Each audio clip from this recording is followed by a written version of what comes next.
Jadi begini, kalau kamu mau tetap terus percaya buta bahwa Al-Quran berasal dari Sang Pencipta, Jadi kita tidak percaya buta. Yang percaya buta itu tambah lagi. Karena dia tidak mengkaji dengan benar. Pertama. Lalu coba ayat Ayub tadi di Alkitab Anda, tambah lagi pasal 2 ayat 11. Tiang-tiang langit bergoyang-goyang. Langit punya tiang, guys. Tiang-tiang langit bergoyang-goyang. Tercengang-cengang oleh hardiknya. Coba Anda cari tiang langit.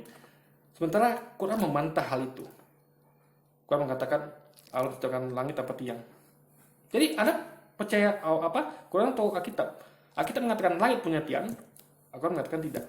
Itu saja dulu dibahas gitu logikanya. langit dan bumi, tidak ada kesalahan dalam Al-Quran dan tidak bertentangan dengan sains, walaupun kamu tahu bahwa Kita semua tahu kalau itu benar. Ya.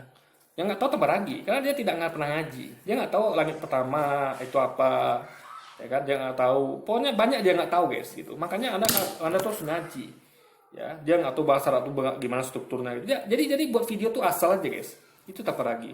Dia buat video ini tanpa ilmu. Kita yang berilmu, yang mengkaji, kita tahu.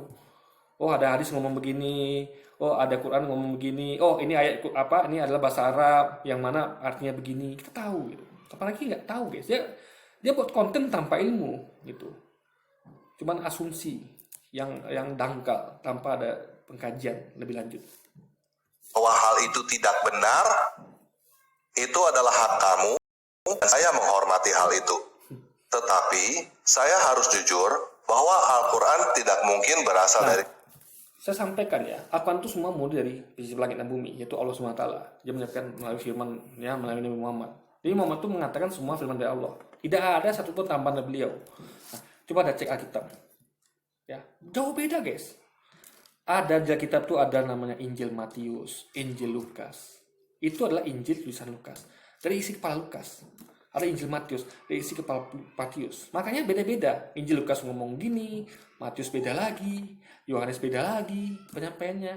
Gak sama, karena masing-masing dari isi kepala mereka melihat yang terjadi pada waktu itu. Coba juga, kayak surat Paulus pada jemaat di Roma. Apa hubungannya sama firman Tuhan coba? Kayak saya nih, atau kayak surat Nabi Muhammad kepada surat Nabi Muhammad kepada apa namanya Raja Persia, itu apa hubungan sama firman Tuhan? Makanya nggak dimasukkan itu dalam Quran kan. Coba Nabi Muhammad kan pernah kan buat surat kepada, atau para sahabat pernah buat surat kepada penguasa mana gitu kan, dimasukkan Quran kan, tapi itu masukkan hadis kan, karena hadis adalah tentang sejarah, guys. Kalau Alkitab nggak, semua dicampur. Firman Tuhan ada, yaitu kata-kata Yesus. Itu firman Tuhan. Yang Yesus sampaikan firman Tuhan itu. Injil itu Yesus sampaikan. Kabar baik yang Yesus beritakan yaitu Injil itu adalah yang Yesus ucapkan. Itu ada firman Tuhan.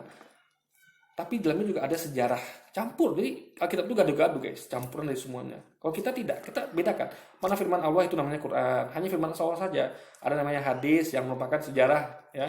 Makanya hadis itu ya, karena sejarah ada tingkatannya. Ada sahih, ada doif, mutawatir sampai palsu, guys. Kalau Quran kan tidak ada. Karena itu bukan secara sejarah, tapi firman Tuhan murni. Kalau mereka kan tidak. Campur firman Tuhan juga iya, kitab itu juga firman Tuhan yang diubah-ubah juga iya, juga cara sejarah, bahkan surat-surat Paulus pada jemaat Roma juga ada gitu. Jadi sekali lagi ya, kalau Anda katakan aku kan bukan firman Tuhan, salah besar. Tapi kalau kita pernah katakan bukan firman Tuhan, itu benar. Karena campur dalamnya, guys.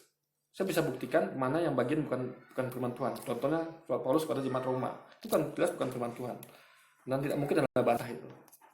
Sang Pencipta langit dan bumi, karena Al-Quran berisi banyak kesalahan yang bertentangan dengan sains dan kenyataan. Iya, ada baca ya, banyak ilmuwan yang pindah mualaf karena melihat kebenaran Quran.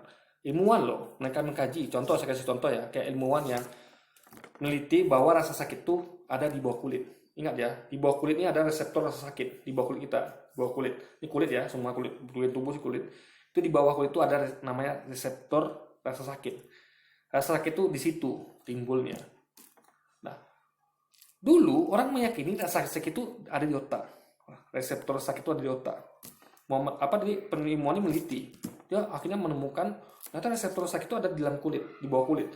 Makanya ketika diumumkan, dia mengumumkan di tengah kaum ilmuwan itu, dia mengatakan saya menemukan penemuan baru nih. Ternyata reseptor sakit itu yang selama ini kita katakan di otak itu salah. Saya nemukan ternyata reseptor sakit itu ada di level kulit.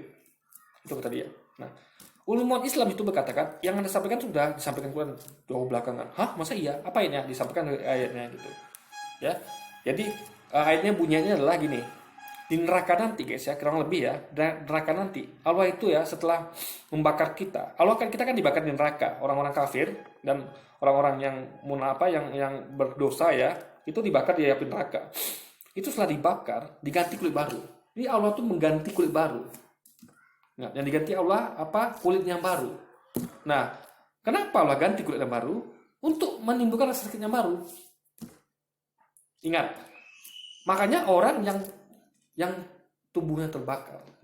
Coba tengok tahu orang yang tubuhnya terbakar, bagian tubuhnya gosong gitu kan, sehingga sudah rasa sakitnya itu sudah hangus gitu, udah rusak reseptor sakitnya kulitnya itu, dia tidak merasakan apa-apa lagi. Ada beberapa orang yang mati rasa kan, itu karena reseptor rasa sakitnya itu di bawah kulitnya itu sudah rusak. Makanya orang yang mati rasa itu reseptornya rusak. Itu hasil dari penemuan dari ilmuwan tadi, bahwa reseptor sakit itu ada di bawah kulit. Makanya di neraka nanti Allah itu mengganti kulit orang itu dengan baru agar dia apa? Untuk merasakan sakit yang baru guys. Karena reseptor sakit itu ada di kulit. Makanya yang diganti, Quran katakan apa? Kulitnya diganti.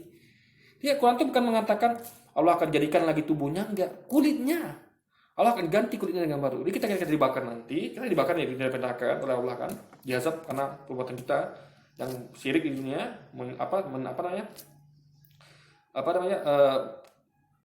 karena kita berbuat syirik pada dia, mengakui Tuhan yang lain selain dia gitu kan, itu syirik, luar biasa dosa yang besar, dan juga orang berdosa, ya para pembunuh dan segala macam belum tobat gitu kan, dibakar di neraka yang Allah ganti kulitnya saja.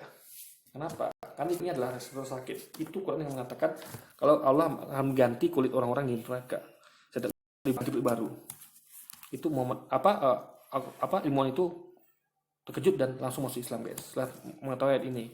Nah, sesuai dengan sains yang dia temukan bahwa reseptor sakit itu ada di bawah kulit. Al-Quran 3 kali menyebutkan bahwa bintang berada di lapisan langit terdekat aja seharusnya sudah lebih dari cukup. Itu sampaikan tadi ya, langit terdekat itu adalah langit pertama, dan dia harus ngaji, berarti dia tahu itu. Untuk membuktikan bahwa Al-Quran bukan berasal dari Sang Pencipta langit dan bumi. Bagi saya, lebih masuk akal jika Al-Quran berasal dari manusia abad ke-7 yang masih awam tentang alam semesta. Karena manusia abad ke-7 belum tahu bahwa bintang bukan berada di lapisan langit yang Yang belum tahu tuh Anda tentang maksudnya apa langit terdekat itu. Ya. Makanya ngaji tanpa ragu, ngaji. Kalau Anda ngaji Anda bakal tahu. Tapi saya dia ngaji guys gitu. Akhirnya ngacut dan ngawur ini kan. dekat. Oleh sebab itu, buat teman-teman yang muslim, silakan coba untuk terus percaya kepada Al-Quran. Ya, kita percaya pada Quran. Kita nggak mungkin percaya pada ayat yang mengatakan ayat 26 ayat 11, tiang langit bergoyang. Tiang langit bergoyang. Tiang yang mana nih? Langit kok punya tiang gitu kan? Silakan Anda percaya itu. Berarti tidak. Kita percaya pada Quran yang mengatakan bahwa Allah menciptakan langit tanpa tiang. Jadi Anda tinggal pilih. Baca pada Quran yang mengatakan langit Allah ciptakan tanpa tiang, atau Alkitab katakan tiang-tiang langit bergoyang guys. Di Ayub pasal 26 ayat 11. Semakin kamu coba untuk percaya kepada Al-Quran, kamu akan semakin tidak percaya kepada Al-Quran. Karena sekarang kamu sudah sadar bahwa beriman itu bukan berarti percaya buta kepada kebohongan. Ya. Ya, makanya saya katakan, kayak misal mereka mengatakan Yesus Tuhan itu bohong. Kenapa saya katakan bohong orang-orang mengatakan Yesus Tuhan? Karena Yesus tidak pernah mengatakan seperti itu. Jadi kalau Yesus tidak pernah mengatakan akulah Tuhan sembahku, tiba-tiba ada orang mengatakan Yesus Tuhan, itu berarti dia bohong. Karena mengatakan sesuatu yang tidak pernah Yesus sampaikan. Itu baru kebohongan. Lalu Anda percaya, berarti Anda percaya pada kebohongan, percaya buta. Maka kalau saya tidak begitu aja percaya buta pada bohongan. Saya akan tanya, kapan Yesus pernah ngomong dia Tuhan dan sembahlah dia? Enggak pernah, berarti Anda bohong. Tuh, jadi kalau Yesus sampaikan, kita terima, ya, itu baru. Tapi Yesus tidak pernah sampaikan dia Tuhan dan sembahlah dia. Lalu Anda sampaikan, berarti Anda telah berbohong. Anda telah menyampaikan sesuatu yang tidak pernah Yesus sampaikan. Bahkan Yesus sampaikan sebaliknya.